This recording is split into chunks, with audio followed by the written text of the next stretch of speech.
As a channel that primarily focuses on historical games, specifically at the moment Mordhaus and Mount & Blade, I thought it'd be a good idea to bring you guys the newest update, and yes, Mordhaus has released its biggest content update yet, and there's some really great stuff. But like I do with the Backpedal developer blogs, a lot of you guys don't like going and reading the lists and going through each individual bit and finding what actually are the good bits, because, you know, that takes effort, and why put effort into something when you could be playing Mordhaus? That's what I always say anyway. So I'm going to wrap up and bring you guys the best bits of the updates. Of course, there's a lot more stuff, but there's all specifics and things like that that don't really affect the gameplay all that much. But this is the most exciting stuff and a quick wrap up of all the best things that we can see and you can try out in the new update for Mordhaus.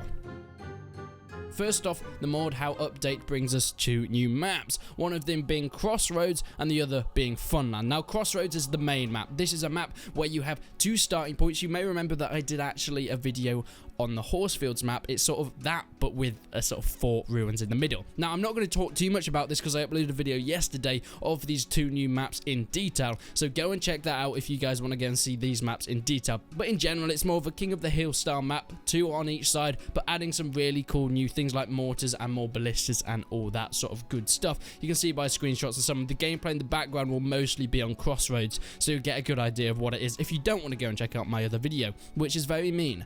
Furthermore, there's some really cool new stuff like client-side chat muting, which I think needed to be done from the get-go. This time, if someone's being an idiot in chat, which most of the time there will be, you can now mute them on your side so you don't actually have to see any of their stuff. But we'll get onto that a little bit later. We do have some Steam trading cards, which aren't really my thing, but I know a lot of people do like collecting cards and then trading them. That's something that's new been added in. And one of the biggest things that has been taken out is Steam Family Sharing. Now, if anyone doesn't know what Steam Family Sharing is, if you have Mordhaus one computer, you can then go onto another computer and basically use that sharing account so you can play Mordhaus on that computer so you don't have to buy it again.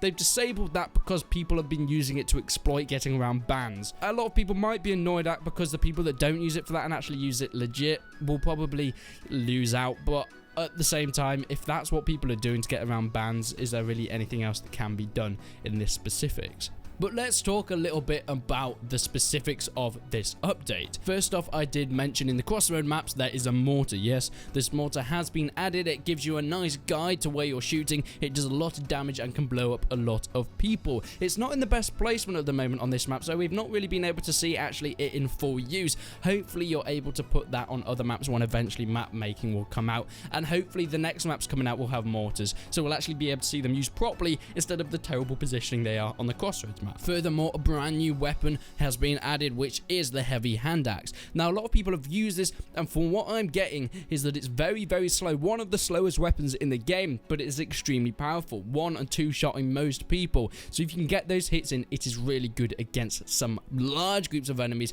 getting multiple hits in at once. But if you're fighting against someone that's quite fast, you're going to have to watch out for that. Furthermore, though, this one-handed axe can actually be flipped over to use as a hammer, so you can repair things with it, so it's probably the most versatile weapon in it, not only being extremely powerful, but also being able to use to repair structures, barricades, and the like.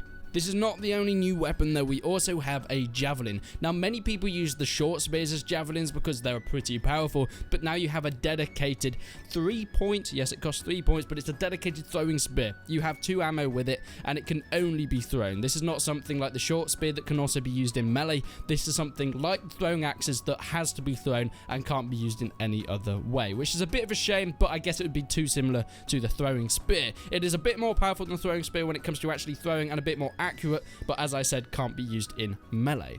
Furthermore, some of the housekeeping things like Tiger, which is a great map, but it had some issues with balancing like many of the other maps, but they have said specifically that that one is being balanced in here. And as I mentioned, there are 2 maps. One of them is Funland. I forgot to put that up there. It's sort of an assault course map, but as I said, go and watch my other video. It explains it a little bit more.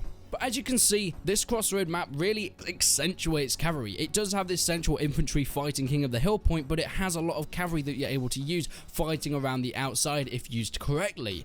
And this accentuation on cavalry adds in the carrot. Now, the carrot is great. This is what you can do to heal your horses. This was always something that was an issue. You'd be going around and you'd get hits, of course, because you're in a battle and you take a lot of damage. You could go and heal yourself just by standing outside of the battle, but your horse could couldn't be healed. Now, if you equip the carrot, it can be healed, but this is something that you actually have to equip yourself, meaning that you really have to be expecting to go into cavalry. So if you want to be a cavalry dedicated profile, I would equip a carrot there so you can heal your horse. This is a quite little funny tidbit. Someone told me that the carrot could be couched, so take that as you will. Couch some carrots, kill some rude dudes. Unfortunately, something that I don't really like about this new update is the shield. It seems to have been buffed quite a bit. In the last update, they tried to sort of unbuff the shield by making it a little bit harder and things like that, and the kick doing a bit more damage to shields, but unfortunately the shield now, the kick range has been reduced slightly, so they've sort of just gone back on the update that they did last time. Now the shield backpedal is actually buffed. When you try and backpedal with a shield, you're actually a bit faster than before, and as I said, yeah, the kick range versus a shield has been reduced, even though the last update they actually expanded the kick range, so I don't know why they went back on that. Maybe it didn't work, but unfortunately they seem to have buffed the shield even more, which I think a lot of people won't be too happy with. Something people will be happy with though is the chase mechanic. Now in the last update they actually nerfed the chase mechanic, meaning that if you've got light armor, you're actually able to get away, because before, even if you had a lot of lighter armor, there was a mechanic where if someone had their cursor on you while they were chasing you, they got a speed buff, so they're able to catch up with you. Now, that chase mechanic is still there. Last update it was nerfed a little bit, and now naked and light armor movement speed has been buffed. So when you have very little armor or you're completely naked, you can go a lot faster, meaning that you can actually get away and run away from heavily armored opponents in the battle. Otherwise, before you just turn and run away and they'd still catch up with you, which didn't make much sense. So the chase mechanic is still there, but it's not quite effective if you've got a light armored person running away from a very heavily armored person. That's not going to work too well for you. Now, looking at some of the stats and things like that, the longbows and all the bows, well, most of the projectile stuff seems to have been buffed significantly. I mean, the projectile speed has gone from 5,300 to 5,600. Now, I'm not going to go over all the numbers for all these things, but really what you can expect in a nutshell, but all the bows, basically, the arrows fly a lot faster for all of them. You can draw a bit faster for all of them, but unfortunately, the reload is slightly slower, trying to sort of even it up. That is specifically for the longbow, but it's similar things for most of the projectile things. Crossbow damage has been buffed against armored torsos, which is great, making it a lot more powerful, but once again, it is slower to reload, and the recurve bow has always been a great bow to be able to use, and now you can actually partially sprint while you draw the bow, which is sort of buffing the mobility and sort of making it have more advantage over the longbow, and I quite like this. Some people might say it's a little bit OP being able to sort of sprint while you're drawing, reloading, and releasing with the recurve bow, but I like how it distinguishes itself from the longbow, because this doesn't do as much damage, but you're able to use it a lot faster, and it still gives you that mobility that the longbow otherwise doesn't.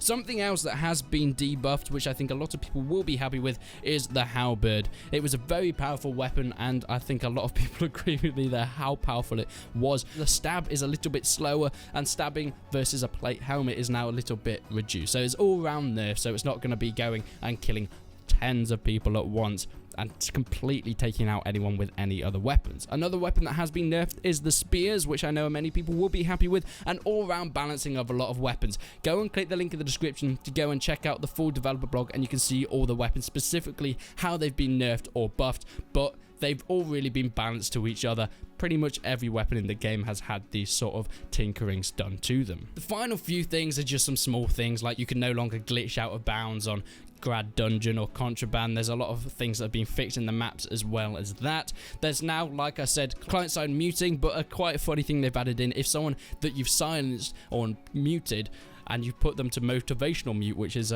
another mute option, when they try and type to you, it will show their messages as a motivational quote, which I think is quite funny. And also, you can now mute people just by clicking on the user's message in chat. So if they've typed before, just click on their name, you can click the mute for them. This is also possible with vote kicking, so you can vote kick through there instead of having to do through the console. I really hope that they can add stuff in for admins to be able to do that kick and ban just by clicking on their name. That would be really, really helpful instead of just vote kicking.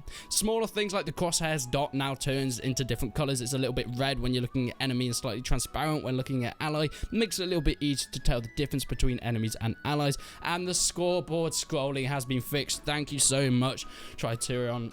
I am so happy about that, because it's just a pain when you can't see people. But that's pretty much it for this week's update from Mordhaus. This has been one of the biggest content updates that they've had so far. I can't wait to get in and do more of this. I've played it quite a bit already, but I'm looking forward to see what the Mortar can do later in better maps for it. I don't feel like Crossroads is a great map for Mortar, but hopefully we'll see it come out of its shell pretty soon. If you guys want to see more updates of Mordhaus, make sure you hit that subscribe button, hit a like, because I will be bringing you everything as it comes out. But thank you so much for watching. Make sure you go and check out my video on the maps so you can see more in depth about them. But until then, I will see you in the next one.